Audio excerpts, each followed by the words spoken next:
These are 5 triggers I experience because I have ADHD. 1. Hyperfocus interruption.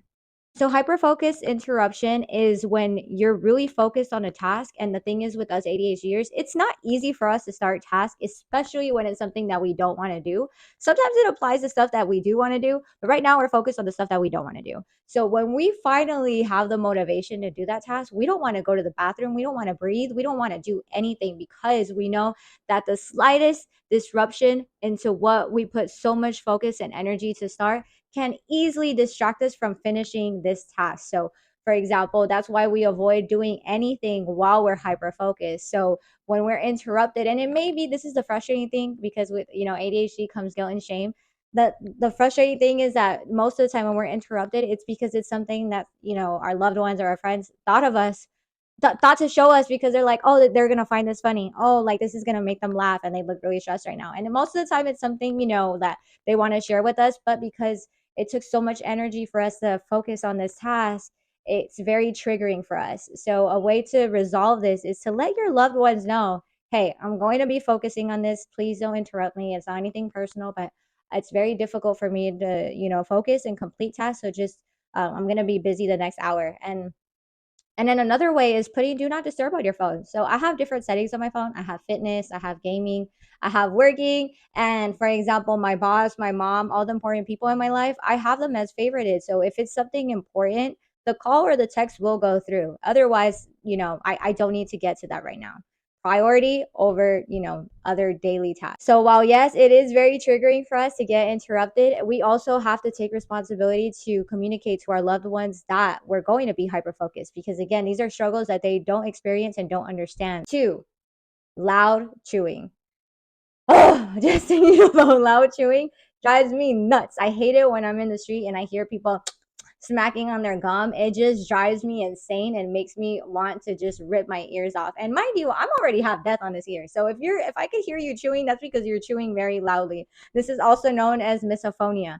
So because we have heightened sensitivity to stimuli around us. So while for a neurotypical, it might just be, oh, whatever, that's just a sound. For us, it literally sounds like it's right in our ear, and it could cause us to feel overstimulated and overall just go into emotional dysregulation, and it's just going to be very difficult for us to overall regulate our emotions again. So if something, a way that I have found helpful to avoid loud people talking, loud sounds, just sounds that are unpredictable when I'm out in the street, is one, noise canceling headphones. So noise canceling headphones has been life changing for me.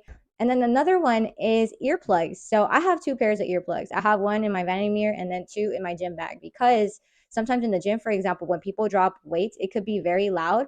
But I mean, I have my noise canceling headphones, but still, I just like to be prepared because I don't want other people, if my friends invite me to a bar to celebrate and, if it's really loud, I don't want because of, my mental health and my overall, you know, heightened sensitivity to ruin the plans of my loved ones. So I know I could prevent this by bringing earplugs. And so my friends, they already know I bring my earplugs everywhere. And it's just I know that I'm sensitive to this, and I know that that helps. So earplugs has been so helpful to avoid triggers when it comes to loud people chewing, loud people talking, and just unpredicted loud sounds.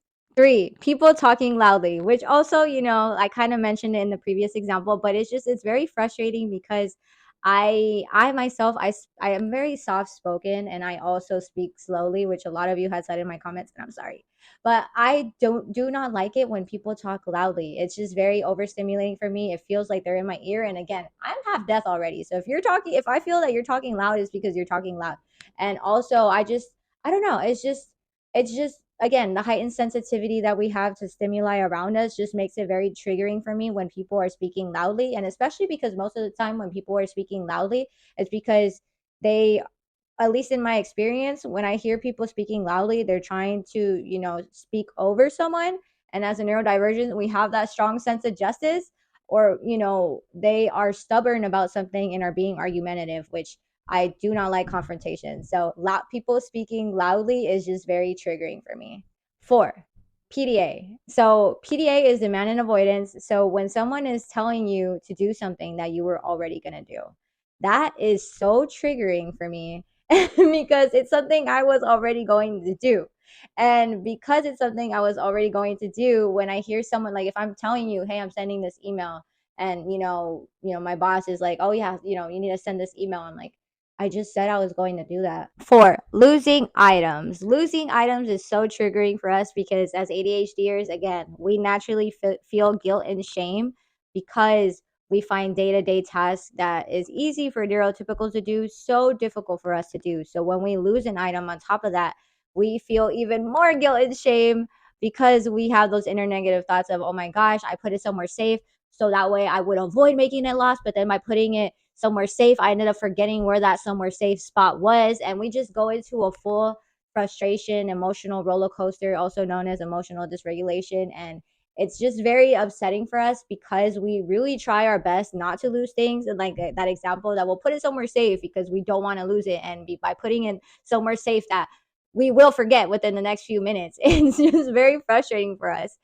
Five, sensory overload. So, sensory overload could apply in different ways. Me, for example, I hate being touched by someone I don't know. Today in the gym, that happened to me. It was an older man that was 80 years old. So I try not to, go into full insanity, but it is very frustrating and very triggering for me to be touched when I don't know I'm going to be touched, and especially by someone I don't know.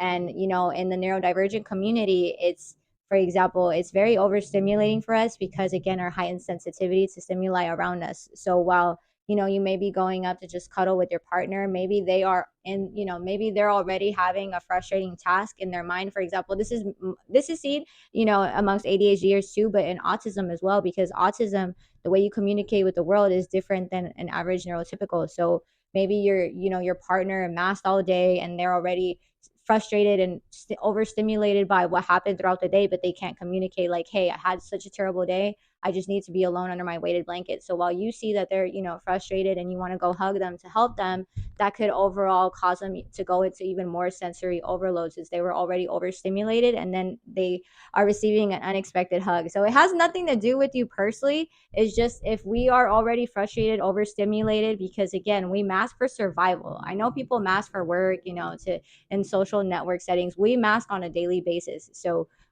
because of that, when we get home, we're drained. We just want to lay under a weighted blanket. We just want to watch Avatar: Last Airbender for another 20 times. So it's just important to understand that your partner needs time, space, and energy to recharge, and it has nothing to do with you. It's just how we recharge our energy. And on our end, as neurodivergents, while it's difficult for us to communicate it in the moment, what we're going through and the frustration we have, it's best to communicate it when you're not in that emotional dysregulation to your partner.